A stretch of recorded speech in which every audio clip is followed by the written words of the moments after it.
오늘 본문은 빌립보서입니다. 바울이 빌립보 교회와 교인들에게 쓴 편지로 우리는 잘 알고 있습니다. 이 바울에게 있어서 빌립보 교회는 그냥 세웠던 흔한 개척 교회들이 아니라 특별한 의미를 가지고 있는 처음의 열매를 맺은 그런 교회입니다. 자신의 생각과 계획을 넘어 하나님이 인도하시고 세우게 하신 교회다라는 그 특별한 의미가 있는 교회라는 것입니다. 이 바울은 전도 여행을 시작했습니다. 1차 전도 여행을 하면서 수많은 곳에 복음을 전했습니다.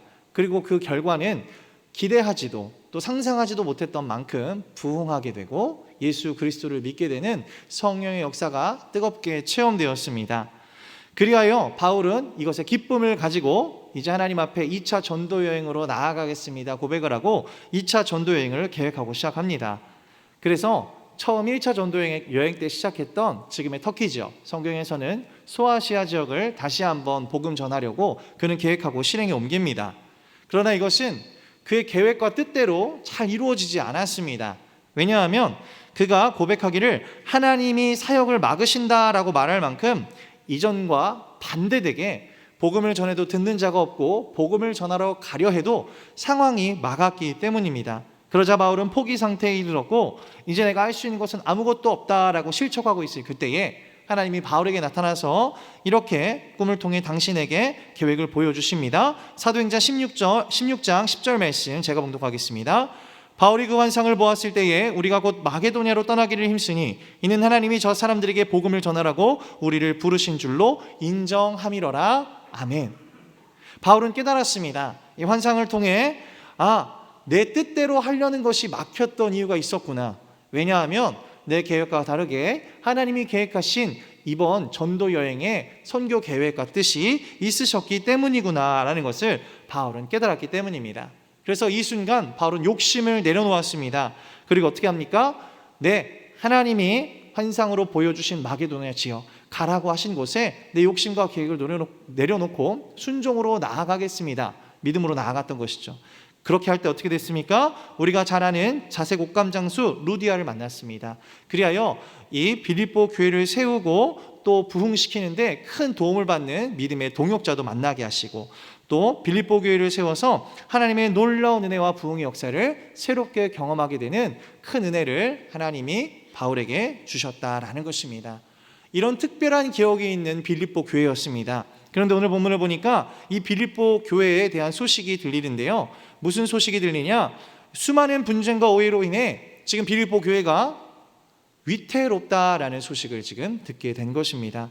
바울이 훗날에 이 소식을 들었을 때 이 빌립보 교인들에게 해주고 싶었던 말은 무엇이었을까요? 바로 그가 이 빌립보 교회를 세우며 경험했던 하나님의 놀라운 계획과 그 속에서 깨달은 기쁨이었습니다. 그래서 바울은 이 빌립보 교회가 어떻게 세워지게 되었는지 그리고 이 교회가 세워지는 가운데 어떤 기쁨이 있었는지를 다시 한번 빌립보 교회 성도들에게 가르쳐주고 그리고 하나님의 계획을 다시 한번 믿음으로 바라보자라고 오늘 말씀을 통해 선포하고 있는 것입니다. 오늘 말씀을 통해 하나님의 선하신 계획을 우리가 발견하고 순종하며 또 뜻하지 않은 하나님만이 주실 수 있는 기쁨을 누리는 우리 모든 성도님들이 되시기를 주님의 이름으로 간절히 소망합니다. 첫 번째는요, 하나님은 우리의 존재를 당신의 품에 거하는 종으로 계획하셨다라는 사실입니다. 이것은 너무나도 감사하고 따뜻한 하나님의 은혜입니다. 빌립보서 1장 1절 말씀입니다. 우리 같이 한 목소리로 합독하겠습니다. 시작. 그리스도 예수의 종 바울과 디모데는 그리스도 예수 안에서 빌립보에 사는 모든 성도와 또한 감독들과 집사들에게 편지하노니. 아멘. 이 본문을 보니까 종종 등장하는 바울의 인사말이 있습니다. 그래서 무엇입니까? 내가 예수님의 종이다 라고 고백합니다. 너무나 귀한 고백입니다. 이 말은 무슨 의미일까요? 내가 바로 하나님의 소유이고 하나님의 뜻대로 행하는 종입니다 라는 고백이죠. 나의 주인이신 예수 그리스도로 인해 나는 보호받을 수 있고 평안할 수 있고 미래에 대한 두려움 없이 오늘도 죽음의 위협을 이기고 평안함으로 승리할 수 있는 사람입니다 라는 깊은 고백이 담긴 얘기입니다. 그런데 여기서 우리가 놓쳐서는 안 될 중요한 것이 한 가지 있습니다. 그것이 무엇입니까? 지금 바울이 나는 예수의 종입니다 라고 말하는 것은 초점이 내가 예수의 종이기에 기쁩니다 라는 나의 마음에 있는 것이 아닙니다. 반대로 내가 이렇게 평안하고 기쁠 수 있는 것은 나의 주인 되신 하나님이 너무나 위대하시고 권능자셔서 내가 평안할 수 있는 것입니다. 다시 말하면 종된 나로 인해 느끼는 행복이 아니라 나를 종 삼아 주신 주인인 하나님이 얼마나 위대하신가에 대한 고백이 지금 초점에 맞춰져 있다라는 것입니다. 이것은 우리가 구약시대 때부터 이어져 온 종에 대한 규례, 하나님이 세우신 율법을 통해 우리는 이해할 수 있습니다. 이 구약시대 때부터는요, 하나님이 종에 대한 특별한 율법을 세우셨습니다. 그래서 무엇입니까? 6년 동안 종으로 일하면 7년째 되는 해에는 자유를 주라라는 말씀이셨습니다. 그래서 종은 6년 동안 열심히 일해서 7년째 되는 해에 자유를 얻을 수 있었고, 주인은 7년째에 종이 자유를 얻을 수 있을 때까지 6년 동안 종에게 잘 해주어라 라고 하나님이 명령하신 것이죠. 이것은 주종관계에 있을지라도 가족과 같이 여기라는 하나님의 깊은 뜻이 담긴 율법이었습니다. 그래서 이스라엘의 종들은요, 이 주인의 호의로 인해서 결혼할 수도 있었습니다. 그리고 집도 얻을 수 있었고, 결혼할 수도 있었고, 자식도 낳아 강건한 가정을 꾸리며 사는 삶을 이 종들이 누릴 수 있었다는 것입니다. 더불어 여전히 원한다면 7년째 되는 해에 스스로 자유를 포기하고 가족을 누릴 수도 있었고, 또 자유를 원한다면 떠날 수도 있었다라는 것이죠. 그러나 여기서 중요한 것은 7년째 되는 해 그가 자유의 몸이 되어 주인의 몸을 떠날 때에는 그 종이 주인으로 인해 누릴 수 있었던 아내와 자식과 집과 모든 소유를 두고 그 혼자 몸만 나가야 했다라는 것입니다. 이것은 주인의 은혜로 인해 누릴 수 있었던 행복이었기 때문이다, 하나님이 엄포하신 것이죠. 우리는 이것을 보면 가혹하다라고 느껴질 수 있을 것 같습니다. 그러나 이것은 가혹함이 아니라 얼마나 주인이 귀한 분이기에 종이 이런 은혜를 누릴 수 있는가를 율법으로 정하셔서 그들의 삶을 통해 우리의 주인 되신 하나님이 얼마나 위대하고 감사한 분이신가를 깨닫게 하는 영적인 장치였다라는 것이죠. 출애굽기 21장 5절에서 6절 말씀 제가 봉독하겠습니다.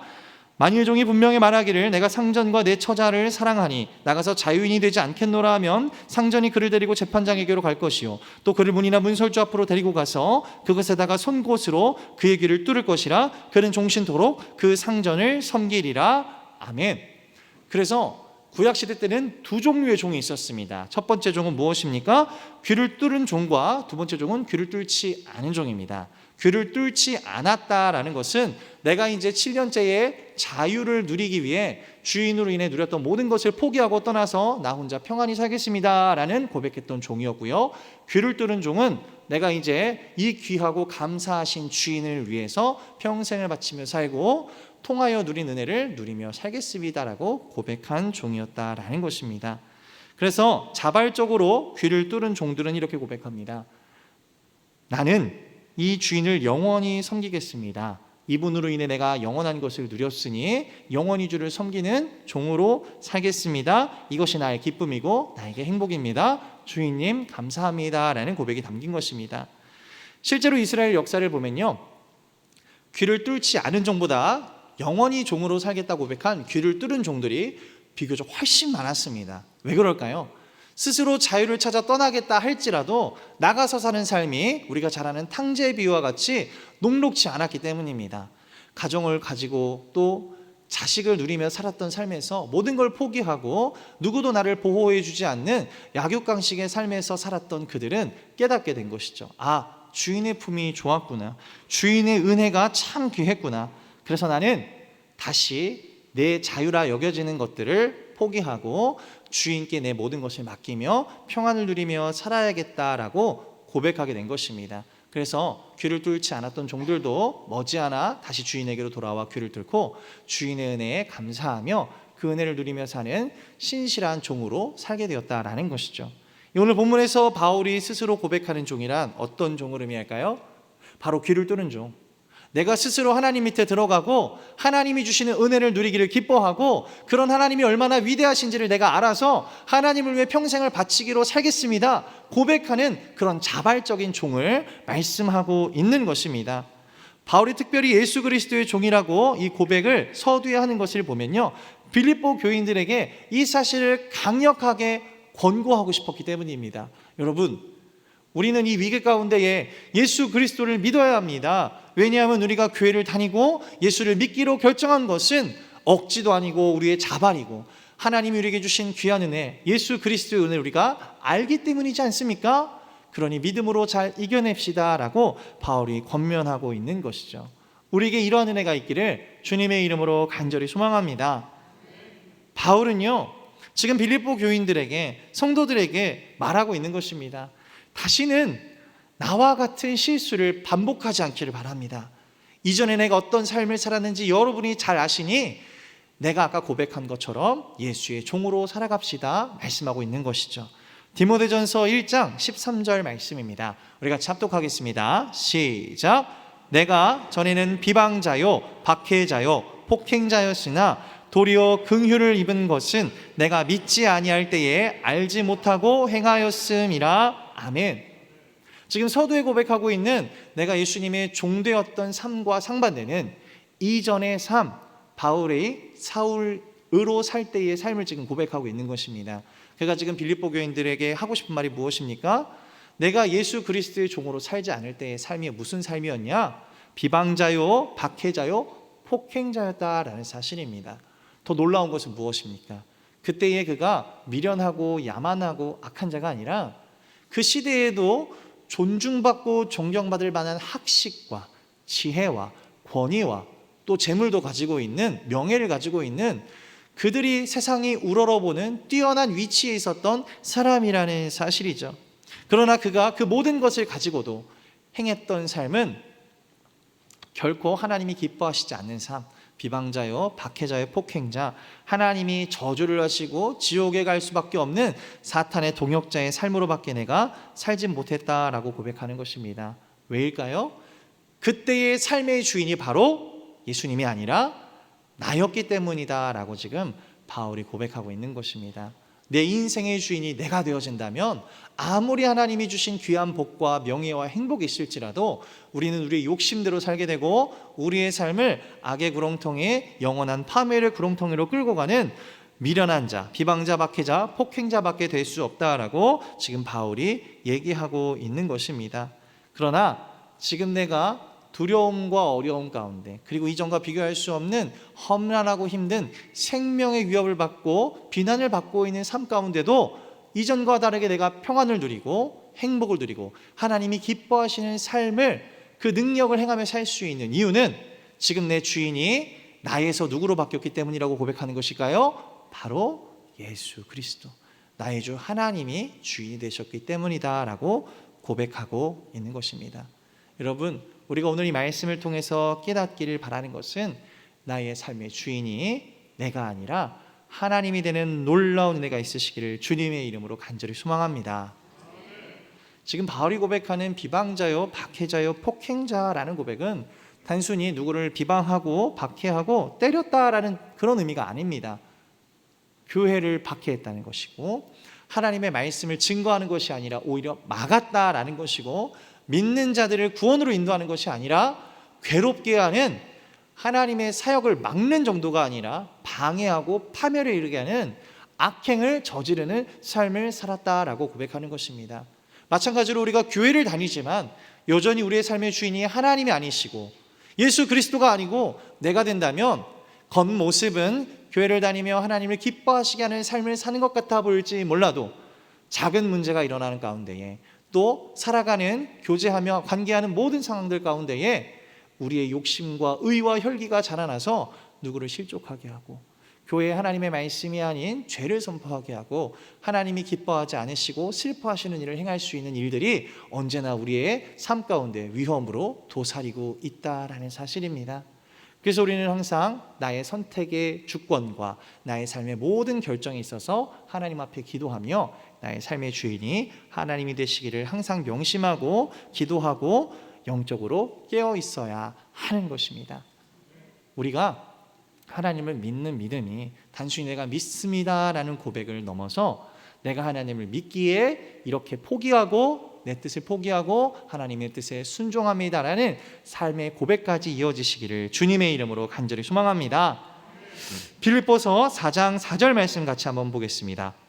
같이 읽겠습니다. 시작. 주 안에서 항상 기뻐하라. 내가 다시 말하노니 기뻐하라. 아멘. 그래서 바울은 말합니다. 우리가 기뻐해야 한다. 기뻐해야 하는데 우리가 기뻐할 수밖에 없는 것, 기뻐할 수 없는 상황 중에 기뻐할 수 있는 것은 바로 어디에서라고 얘기하고 있습니까? 4장 4절 첫 절에 나오죠. 주 안에서라고 고백하고 있습니다. 우리가 상황과 환경을 보면, 내 눈에 보이는 것들만 보면 우리는 감사할 수 있는 것이 하나도 안 보이고 불평할 투성이밖에 내 삶에 존재하지 않는다라는 것입니다. 그것은 지금을 사는 우리나 2000년 전에 초대교회를 사는 성도들이나 그 이전에 살았던 구약시대 인물 때나 똑같다라는 것입니다.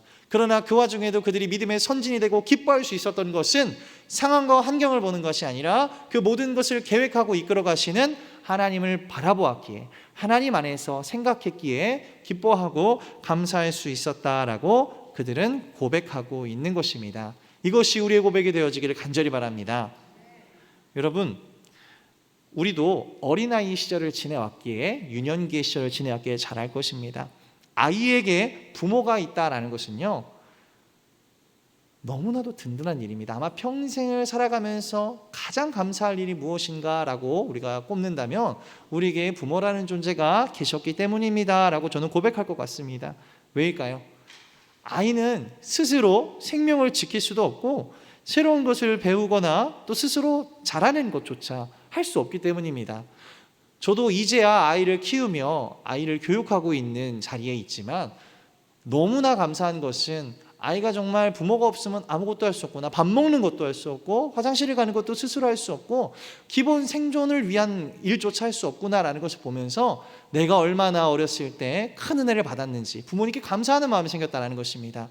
그리고 이것을 넘어서 영적으로 생각할 때에 우리가 하나님을 믿기 시작하고 또 믿음이 연약하고 연소할 그때에 우리가 스스로 믿음을 지킬 아무 능력 없을 그때에 마찬가지로 하나님이 우리를 이렇게 지켜주고 계시겠구나, 우리를 먹여주시고 재워주시고 입혀주시고 가르쳐주시며 우리가 할 수 없는 것들을 능히 하게 하시고 우리를 잘하게 하셔서 언젠가는 우리가 스스로 하나님을 믿고 고백할 수 있게 하는, 주 안에서 기뻐 감사할 수 있게 하는 자로 성장시켜 주시겠구나 우리가 고백하게 되는 것입니다. 자녀들이 가장 철이 들 때가 언제입니까? 20살이 돼서 자립하고 아르바이트를 하며 이 돈 버는 것이 얼마나 힘든 것인가를 깨달을 때 효심이 지극해집니다. 마찬가지로 우리가 이제 하나님의 보호하심에서 조금씩 떠나서 하나님이 계신가요? 하나님 우리를 지켜주신가요? 라는 고백이 나올 만큼의 힘든과 어려움을 고백하고 있다면 그것은 우리가 지금 성장하고 있다는 하나님의 훈련이심을 우리가 믿으시고 감사함으로 받으시길 소망합니다. 그래서 지금 바울이 얘기하고 있는 겁니다. 우리가 지금 성장했고 하나님의 보호하심 가운데에 우리가 지금 스스로 하나님 앞에 기뻐할 수 있는 이 일을 경험하게 하신 것이니 우리가 불안과 두려움에 떨 것이 아니라 오늘 무엇을 해야 됩니까? 하나님께 감사해야 한다라고 고백하는 것입니다. 우리가 잘한다라는 것은 그만큼 감당할 것이 많아지고 또 책임져야 될 것이 하나님 안에서 많아지고 있다라는 것입니다. 상황과 환경이 어렵고 환난 속에 있을지라도 우리가 두려움과 어려움 가운데 실족하는 것이 아니라 더욱더 성숙해지게 하시는 하나님의 훈련 가운데에 감사함으로 기쁨을 누리고 또 스스로 하나님께 영광 올려드릴 수 있게 되는, 영적으로 성숙해지는 장성한 분량에 이르게 되는 우리 모든 성도님들이 되시기를 주님의 이름으로 간절히 소망합니다. 두 번째입니다. 두 번째는요, 완벽한 하나님의 계획을 신뢰하기 때문에 우리는 기쁨을 누릴 수 있다는 것입니다. 우리가 기쁨을 누릴 수 있는 건 완벽한 하나님의 계획이 있음을 알기 때문이라는 것입니다. 이 빌립보 교회 사람들은요, 점점 더 심해지는 로마의 박해와 간섭에 지쳐가고 있었습니다. 교회를 다닌다고 하면은 나는 교회를 다닙니다라고 속이면서 와가지고 다니는 사람들을 색출해내고 그들을 잡아다가 화형시키고 우리가 상상할 수 없는 고문과 위협으로 또 믿는 자들을 또 이렇게 불러내게 해서 점점점 교회를 더 박해해가고 있었습니다. 지금 빌립보 교회 사람들이 신앙이 좋아서 잘 버티고 있었던 겁니다. 다른 지역의 그리스도인들은 복음을 포기하고 떠나는 사람들이 속출했습니다. 그래서 바울은 지금 빌립보 교인들이 그래도 잘하고 있다라고 칭찬하고 권면하고 있는 것이죠. 그런데요, 여기에 지금 끝까지 교회를 지키고 예수님을 믿으며 이 박해를 견뎌내고 있는 사람들 가운데 엎친 데 덮친 격으로요 슬픈 소식까지 들립니다. 그것이 무엇입니까? 바울이 지금 로마 군인에게 잡혀서 감옥에 갇혔다라는 소식을 듣게 된 겁니다. 유일한 희망이었고 어떻게 보면 그들의 정신적 지주였고 예수님을 바라보게 하는 영적인 지도자였습니다. 그런 그가 지금 감옥에 갇혔다라는 소식은 빌립보 교인을 넘어 온 교회의 성도들, 바울이 세웠던 모든 초대교회의 성도들에게 절망이자 슬픔의 소식이 될 수밖에 없었다라는 것이죠. 그런데 바울은 이런 두려움에 떨고 있는 자들에게 편지를 쓰며 뭐라고 얘기하는지 우리가 함께 말씀을 보아야 하겠습니다. 빌립보서 1장 6절 말씀입니다. 같이 읽을까요? 함께 합독 하겠습니다. 시작. 너희 안에서 착한 일을 시작하신 이가 그리스도 예수의 날까지 이루실 줄을 우리가 확신하노라. 아멘. 바울이 고백합니다. 여러분, 제가 감옥에 갇혔다고 두려워하지 마십시오. 불안해하지 마십시오. 나는 오히려 지금 하나님이 선하신 착하신 일을 이루어 가심을 나는 확신하고 있고 감사하고 있습니다 라고 고백하고 있습니다. 이 본문에서 지금 바울이 말하는 착한 일, 이 착한 일은 우리가 말하는 선행이 아닙니다. 성경에서는 이거 두 헬라어를 통해서 지금 설명하고 있는데요, 착한이라는 단어는 아가도스라는 단어입니다. 도덕적인 일을 말하는 것이 아니라 우리를 위한 하나님의 사역을 의미합니다. 온전히 하나님이 지으신 피조물인 인간을 위해 하나님이 하시는 일, 사역을 아가도스라고 표현합니다. 그리고 그것에 대해서 일이라고 표현하는 헬라어는요 에르고온이라는 단어를 씁니다. 이것은 단계적으로 이루어지는 일을 말하는 것입니다. 순간적으로 단회적으로 이루어지는 일이 아니라 1단계, 2단계, 3단계처럼 차근차근히 계획해서 이루어가는 계획을 말하는 것이죠. 이 말씀을 다 합쳐서 착한 일을 풀어 설명해 보면 지금 하나님이 우리를 위한 구원의 역사를 차근차근히 단계적으로 오차없이 이루어가고 계시다라고 지금 바울이 고백하고 있는 것입니다. 그리고 나는 이것을 확신한다라고 지금 바울이 성도들에게 말하고 있는 것이죠. 빌립보서 1장 12절 말씀입니다. 합독하겠습니다. 시작. 형제들아, 내가 당한 일이 도리어 복음 전파에 진전이 된 줄을 너희가 알기를 원하노라. 아멘. 바울은 지금 실제적인 사례를 통해서 모든 성도들 그리고 특별히 빌립보 교인들에게 위로와 평안을 주고 있는 것입니다. 그것은 무엇입니까? 지금 내가 감옥에 갇힌 일이 도리어 복음 전파에 진전이 되고 있다. 이 받은 사람들은, 서신을 받은 사람들은 놀랐을 겁니다.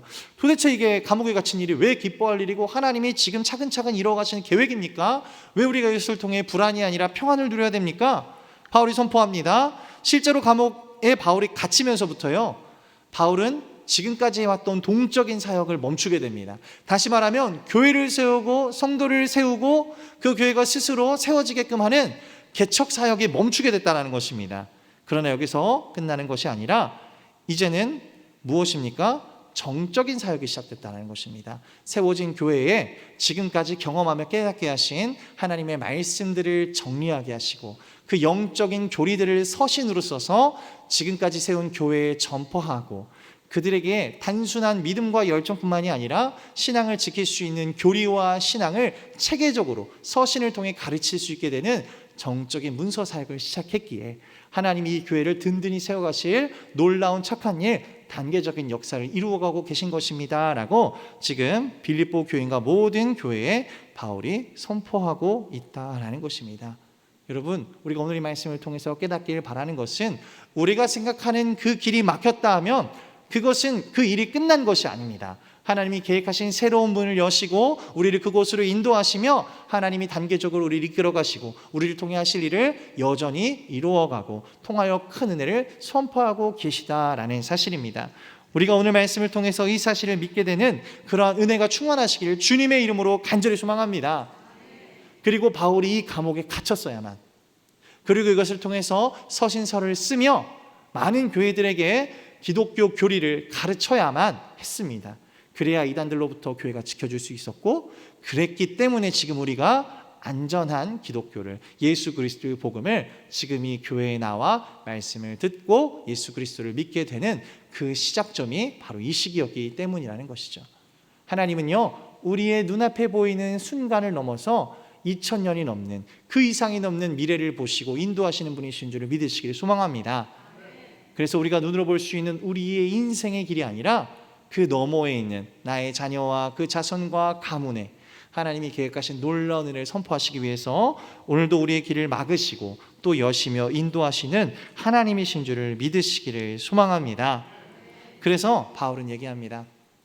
여러분, 나는 두렵지 않습니다.